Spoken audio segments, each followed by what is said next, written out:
So, hello everyone, welcome to our online learning platform SP lesson competitive exam. So बच्चों हमारी series चल रही है सक्सेस बूस्टर सीरीज, जिसमें हम कंप्लीट कोर्स ऑफ फिजिक्स की बात करने वाले हैं बच्चों। और आज का जो हमारा टॉपिक है बच्चों वो मैग्नेटिक इफेक्ट ऑफ करंट के जो सम स्पेशल टॉपिक्स हैं उनके ऊपर क्वेश्चन बेस्ड है। सो इस PDF का लिंक भी आपको डिस्क्रिप्शन में मिल जाएगा, आप वहाँ से डाउनलोड कर सकते हो। And please subscribe this channel SP lesson competitive exam. So बच्चों बात करते हैं, सबसे पहले आता है based on calculation of magnetic field due to current carrying wires. सबसे पहला एग्जांपल है बच्चों, a wire shape to a regular hexagon of side 2 centimetre carries a current of 2 ampere, find the magnetic field at the centre of the hexagon.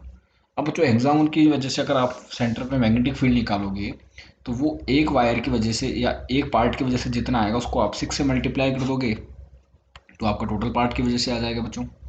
तो अगर आप इस diagram को देखोगे किसी भी हेक्सागोन के लिए अगर आप बनाओगे तो किसी भी एक पार्ट को आप इस तरह से बनाओगे बच्चों।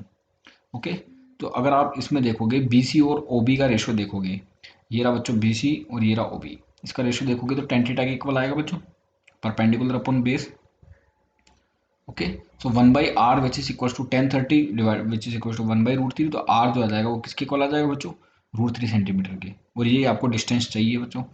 तो नेट मैग्नेटिक फील्ड जो होगा वो 6 टाइम्स हो जाएगा बच्चों, क्योंकि 6 पार्ट के लिए निकालना है, हेक्सागोन है, आप 1 पार्ट के लिए निकालोगे। तो mu not upon 4πi/r sine theta 1 plus sine theta 2। Okay बच्चों, और ये थीटा सेम होगा बच्चों, बिकॉज ये साइड और ये साइड सेम रहेगी।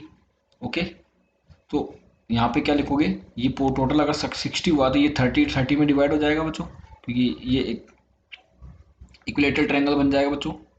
ओके, तो यहाँ पे हो जाएगा साइन 30 की वैल्यू 1/2, साइन 30 की वैल्यू 1/2, ये 6 से मल्टीप्लाई करा, म्यू नोट और 4 पाई की वैल्यू 10⁻⁷, करंट दे रखी है आपको 2 एम्पियर, 4 पाई की, और ये आपको कितनी दे रखी है, √3 × 10⁻²।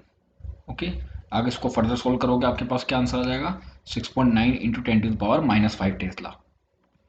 फिर आता है बच्चों next question, find the magnetic field B at the point P. इस पॉइंट पी पे आपको मैग्नेटिक फील्ड निकालना बच्चों। ओके, ये 2a साइड का एक स्क्वायर दे रखा है आपको। अगर आप इस टोटल स्क्वायर्स में से निकाल के इस वाले मैग्नेटिक फील्ड को माइनस कर दोगे तो इसकी वजह से आ जाएगा बच्चों मैग्नेटिक फील्ड। ओके, तो आप क्या करोगे, A magnetic field at point P due to SM and OQ is zero. अब बच्चों SM देखो, ये रहा SM, क्योंकि खुद की एक्सिस पर मैग्नेटिक फील्ड जीरो होता है, इस OQ की वजह से भी इस मैग्नेटिक फील्ड कितना होगा बच्चों, जीरो होगा। इसका मतलब इन दोनों वायर की वजह से मैग्नेटिक फील्ड नहीं आएगा। Due to QR and RS, ये रहा बच्चों QR और ये रहा RS। Okay, are equal and outwards, और due to MN and ON are equal and inwards. बच्चों इसकी वजह से मैग्नेटिक फील्ड इनवर्ट्स आ रहा है, इन दोनों की वजह से मैग्नेटिक फील्ड आउटवर्ड्स आ रहा है, और इन दोनों की वजह से मैग्नेटिक फील्ड जीरो आ रहा है। ओके, तो आप QR और RS की वजह से निकालोगे तो एक तो हो जाएगा बच्चों साइन 0 डिग्री, और एक हो जाएगा साइन 45 डिग्री। तो टोटल डायरेक्शन कितनी आएगी, आउटवर्ड्स। ये 2 वायर्स MN और ON के लिए निकालोगे तो भी 2 से मल्टीप्लाई कर जाओगे, और ये कौन सा डायरेक्शन में आ जाएगा बच्चों, इनवर्ट डायरेक्शन में। ओके, तो आप टोटल V2 माइनस B1 कर दोगे, जो आपके पास क्या आ जाएगा, mu naught I divide by 4√2πa। अब बिकॉज इनवर्ड वाला ज़्यादा है बच्चों आउटवर्ड से, इसका मतलब नेट डायरेक्शन किस में आएगी, इनवर्ड डायरेक्शन में आएगा। ओके बच्चों, फिर चलते हैं नेक्स्ट में। ये IIT JEE में आया हुआ बच्चों 2011 में। ये long insulated copper wire is closely wound as a spiral of n turns. The spiral has inner radius a and outer radius b. Okay, the spiral lies on the XY plane and the steady current I flows through the wire. The Z component of the magnetic field at the center of the spiral. Z component निकालना आपको कितना आएगा। अब बच्चों यहाँ पे एक आपको एलिमेंट लेना पड़ेगा या एक स्ट्रिप लेनी पड़ेगी जिसकी dr लेंथ होगी और एट ए डिस्टेंस r होगा फ्रॉम द सेंटर। यहाँ से एक r डिस्टेंस पर एक स्ट्रिप लेनी पड़ेगी आपको, एक ऐसे सर्कुलर पार्ट की जिसकी जो लेंथ है या जिसकी जो थिकनेस है वो कितनी होनी चाहिए, dr होनी चाहिए। ओके, अगर उसमें नंबर ऑफ टर्न्स कितने हुए बच्चों, dn हुए, तो dn कैसे निकालोगे, total number of turns divide by b minus A into वो लेंथ कितनी है, dr। अब आपको टोटल मैग्नेटिक फील्ड निकालना पड़ेगा, तो क्या आता है बच्चों, mu naught NI over 2r आता है। NI की जगह आप क्या रखोगे, dn इंटू आई रख दोगे, इस dn की वैल्यू रख दोगे n upon b minus A into R, और आप इसको इंटीग्रेट कर दोगे a से लेकर b तक।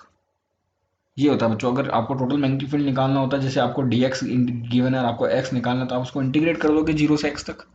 इस तरह से अगर आपको db गिवन है और आपको मैग्नेटिक फील्ड b निकालना था, आप इसको इंटीग्रेट कर दोगे a से लेकर b तक। तो आपके पास क्या आ जाएगा बच्चों, 1/x का क्या होता है, log x, ये ln x। तो ये ln b बाई a बन जाएगा बच्चों, ये 1/r/dr हो जाएगा ना बच्चों। फिर आप इसकी लिमिट लगाओगे a बाई b, तो ये आ जाएगा ln b by a। Okay, so ये आ जाएगा आपके पास option number mu naught N I by two B minus A L N B by A, मतलब ऑप्शन नंबर 1। फिर आता बच्चों ये भी आई टी जे 2000 में आया हुआ सवाल है। An infinitely long conductor P Q R is bend to a form a right angle shown in the figure. A current I flow through the P Q R, ये देखो ये रहा बच्चों पी क्यू और ये रहा आर, ये current flow हो रही है इसमें, आई जो है। The magnetic field due to this current at point M is H one. Now another infinitely long straight conductor Q S, ये रहा बच्चों Q S. Okay, to the current is I by two and Q R as well as in Q S. Okay, इस Q R में और Q S में आई by to आती है बच्चों। The current in P Q remaining unchanged, इस P Q में वो कोई करंट चेंज नहीं होगा। The magnetic field 8m is now H2, आपको H1 और H2 का रेशो बताना है कितना आएगा। तो बच्चों H1 क्या है, magnetic field 8m due to P Q plus magnetic field m due to Q R, but magnetic field m due to Q R कितना आएगा बच्चों, जीरो आएगा। इस क्यू आर को देखो, क्यू आर इसकी एक्सिस पे होगा बच्चों, तो इस पे कितना आ जाएगा, जीरो आ जाएगा मैग्नेटिक फील्ड। ये टोटल कितना बच जाएगा, magnetic field 8m due to P Q due to current I in P Q, वो कितना आ जाएगा बच्चों, H1 आ जाएगा। अब जब H2 निकालोगे तो कितना आ जाएगा बच्चों, करंट आई इसमें रहेगी, अनचेंज था अकॉर्डिंग टू क्वेश्चन, इसकी वजह से आई बाई टू आ जाएगा, और इसकी वजह से तो क्यू आर की वजह से तो वैसे ही जीरो आएगा बच्चों। मैग्नेटिक फील्ड ये इसकी एक्सिस पर ही है, देखो क्यू आर की वजह से तो कोई मैग्नेटिक फील्ड आएगा नहीं, तो इसकी वजह से H1 हो जाएगा, इसकी वजह से करंट हाफ हो गया बच्चों, मैग्नेटिक फील्ड भी हाफ हो जाएगा। ये H1 बाई टू हो गया, तो कितना हो गया 3/2 H1। अब रेशो निकालोगे कितना आएगा बच्चों, 3/, H1 और H2 का रेशो निकालोगे कितना आएगा बच्चों, 2/3। ये चीज आपको पहले भी बता रखी है, magnetic field at any point lying on the current carrying conductor is always zero. अगर खुद की एक्सिस पर है तो मैग्नेटिक फील्ड हमेशा क्या आएगा बच्चों, जीरो आएगा। ये आपको पहले भी बता रखा है मैंने। फिर आता है बच्चों based on the magnetic force on current carrying wire, इसमें एक एसएचएम का स्पेशल कंसेप्ट बनता है। वो ये है कि a long horizontal wire A B, ये रहा एक long horizontal wire A B which is free to move in a vertical plane. Okay, ये वर्टिकल प्लेन में फ्री है बच्चों मूव करने के लिए, and carries a steady current of 20 ampere, is in equilibrium at a height of 0.01 metre over another parallel long wire. ये इस height पे कितना है बच्चों, सी डी जो है अदर पेयर वायर जो फिक्स्ड है बच्चों हॉरिजॉन्टल प्लेन में, और carries a steady current of 30 ampere as shown in the figure. दोनों में करंट अपोजिट डायरेक्शन में है बच्चों। ओके, अपोजिट डायरेक्शन में तो बोलो रिपल्सन होगा, इसमें सेम डायरेक्शन में अट्रैक्शन होता है। Show that the when A be slightly depressed, इस ए बी को अगर आप यहाँ नीचे लेके आओगे बच्चों, डिप्रेस करोगे इसकी हाइट को और कम करोगे, it execute S H M, मतलब सिंपल हार्मोनिक मोशन, आपको उसका टाइम पीरियड निकालना है। Okay, let M be the mass per unit length, मतलब M by L of wire A B at a height X about the wire C D, इस height H पर the magnetic force per unit length कितना आता है बच्चों, F M which is equal to mu naught over 2 pi I one I two divided by D, D कितना है यहाँ पे एक्स दे रखा है, ये आपने एक्स रख दिया। और ये कौन सी डायरेक्शन में आएगा बच्चों, अपवर्ड डायरेक्शन में आएगा, बिकॉज इन दोनों के बीच में कौन सा फोर्स लगेगा, रिपल्सन फोर्स। अब इसका वेट जो लगेगा बच्चों ए बी का, वो नीचे लगेगा जो एम जी के इक्वल होगा, मतलब डाउनवर्ड डायरेक्शन में। अब एम क्या है, मास पर यूनिट लेंथ है, मतलब एम बाई एल है वायर ए बी का। एक्स क्या है, डी है व्हेन वायर इज इक्विलिब्रियम। तो एफ मैग्नेटिक फोर्स और एफ ग्रेविटेशनल फोर्स दोनों इक्वल हो जाएंगे, तो mu naught over 2 pi I one I two by D which is equal to M G. अगर आप डी से नीचे मल्टीप्लाई कर दोगे तो ये डी स्क्वायर बन जाएगा और ये एम जी बाई डी हो जाएगा। इसको इक्वेशन नंबर अपन ने दे the second.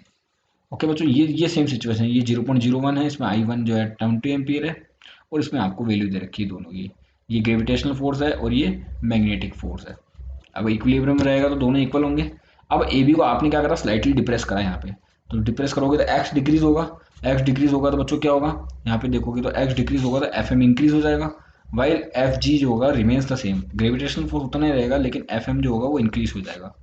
Change in the magnetic force will become the net restoring force, let A B is displace by D X, आपने इसको डी एक्स डाउनवर्ड डिप्रेस करा इसको, तो with respect to act आप क्या कर दोगे, उसको डिफ्रेंशिएट कर दोगे, तो डी एफ एम किसके इक्वल आ जाएगा, mu naught over 2 pi I one I two divided by x square और डी एक्स। फिर आप इसको डिफ्रेंशिएट कैसे करोगे बच्चों, तो डी एफ एम आप देखोगे वो किसके इक्वल आया बच्चों, डी एफ एम आया आपके पास माइनस डी एक्स के प्रोपोर्शनल है बच्चों। इसका मतलब यही तो कंडीशन है किसकी, एस एच एम की, तो डी एफ एम किसके इक्वल आ जाएगा, minus M G by D into D X, जहाँ एक्स की जगह आपने क्या पुट कर दिया बच्चों, डी पुट कर दिया। तो एक्सेलेरेशन निकालोगे तो क्या करोगे, एम का डिवाइड कर दोगे तो एम से एम कैंसिल हो जाएगा, ये आ जाएगा minus G by D into D X. Time period क्या होता है बच्चों, 2 pi under displacement upon acceleration, लेकिन दोनों का मोड। यहाँ पे डिस्प्लेसमेंट कितना है बच्चों, डी, डी एक्सेलेरेशन कितना है जी, डी की वैल्यू रख दी, जी की वैल्यू रख दी, आपके पास आंसर आ जाएगा। Okay, the magnetic field at a distance x on the axis of circular coil of radius r, one of the eighth part of the center, the value of x। ये कल भी किया था बच्चों अपन ने सवाल। अगर आपको पता है कि ये किसी एक्सिस पर मैग्नेटिक फील्ड कितना होता है, mu naught N I R square by two, R square plus X square की पावर 3/2, वो किसके इक्वल है, 1/8 ऑफ बी सेंटर। सेंटर पे कितना होता है बच्चों, म्यू नॉट एन आई ओवर 2r। तो आप इसको सोल्व करोगे, इसका आंसर निकल जाएगा बच्चों, ये हिंट है ओनली। ओके, फिर आता है बच्चों electric field and magnetic field in the region of space. E जो दे रखा है वो जे केप डायरेक्शन में है, बी भी जे केप डायरेक्शन में है, मतलब दोनों सेम डायरेक्शन में है बच्चों। ओके, फिर आता है बच्चों a particle of specific charge alpha is release from the origin with velocity, velocity जो है वो आई केप में दे रखी है, the path of the particle is. Okay, अब बच्चों देखो E naught B naught V naught सब क्या है, कांस्टेंट है यहाँ पे। तो इलेक्ट्रिक फील्ड जो है वो जेकेब डायरेक्शन में will be change the velocity of component which is parallel to B. अब पैरेलल पे बी क्यों है बच्चों, वो भी जेकेब डायरेक्शन में, लेकिन वेलोसिटी जो है वो किस में बच्चों, आई केब डायरेक्शन में। वो उसको रोटेट करेगा, जेकेब इसको स्ट्रेट लाइन में ले जाएगा, इसका मतलब पाथ कैसा हो जाएगा, हेलिक्स हो जाएगा। लेकिन अब उसकी पिच क्या होती रहेगी बच्चों, चेंज होती रहेगी। ओके, नेट पाथ जो होगा हेलिकल होगा, लेकिन पिच कैसी होगी बच्चों, वेरिएबल होगी। वेरिएबल मतलब नॉन यूनिफॉर्म। इसका मतलब कौन सा ऑप्शन आ जाएगा, ऑप्शन नंबर सी। फिर आता बच्चों an electron having kinetic energy moving in circular, ये कल भी किया है बच्चों अपन ने सवाल, of radius R perpendicular uniform magnetic, ये तो काइनेटिक एनर्जी डबल कर दो। ये फॉर्मूला होता है R equal to root two M kinetic energy divided by Q B. अगर आपने काइनेटिक एनर्जी को कितना कर दिया, डबल कर दिया, और मैग्नेटिक फील्ड को कर दिया ट्रिपल, तो इसको तो कर दिया आपने डबल, इसको कर दिया ट्रिपल, तो ये रूट 2/3 हो गया ये। इसका मतलब ऑप्शन नंबर सेकंड। आप डायरेक्टली फॉर्मूला से चेक कर सकते हो बच्चों। फिर आता है four long straight wires are located at the corner of square A B C D. All the wires carry equal current, current in the wires A and B are inwards and C और D में outwards है, जैसा कि आपको दिख रहा है, inverts मतलब क्रॉस और आउटवर्ड मतलब dot. The magnetic field at the centre O is along. अब बच्चों अगर आप इस पे इस पॉइंट पर ए की वजह से डायरेक्शन देखोगे बच्चों, ये यूं आएगा स्लाइडिंग रूल से। ओके, और सी की वजह से डायरेक्शन देखोगे, ये आउटवर्ड है, वो भी स्लाइडिंग रूल से किधर आएगा बच्चों, इधर आएगा। इसी वजह से अगर आप बी की वजह पर देखोगे, बी की वजह से किस पर, इस ऊपर, तो बच्चों ये रहा बी, इसकी वजह से स्लाइडिंग रूल से इधर आएगा, स्लाइडिंग रूल मैंने पढ़ा रखा है। और डी की वजह से भी स्लाइडिंग रूल की वजह से इधर आएगा। अब बच्चों बी प्लस डी यहाँ पे है, ए प्लस सी यहाँ पे है, तो इनका रिजल्टेंट कहाँ आएगा बच्चों, यूँ आएगा। ओके, इनका रिजल्टेंट यूँ आएगा बच्चों, तो बी नेट जो होगा वो इस डायरेक्शन में आ जाएगा, जैसा कि इस डायग्राम में आपको दिख रहा है। ओके, चलते हैं नेक्स्ट क्वेश्चन पे, last. A charged particle of mass m and charge q is accelerated through a potential difference of v volt. It enters a region of uniform magnetic field B, which is directly perpendicular to the particle will be in circular path of the radius. Circular path के बच्चों ये चार फॉर्मूले पढ़ाए थे कि मैंने, ये चौथा वाला फॉर्मूला है बच्चों। इसमें अगर आप 1/b कॉमन ले लोगे, इस q को अंदर ले लोगे, तो बच्चों ये हो जाएगा q स्क्वायर, इस ए क्यू से ए क्यू कैंसिल हो जाएगा, तो आपको ऑप्शन नंबर सी दिखेगा आंसर में। ओके, तो फॉर्मूले सारे याद रखने हैं बच्चों, तो कल नेक्स्ट टॉपिक पढ़ेंगे अपन इसका ही। So please stay tuned, like, subscribe and share this channel.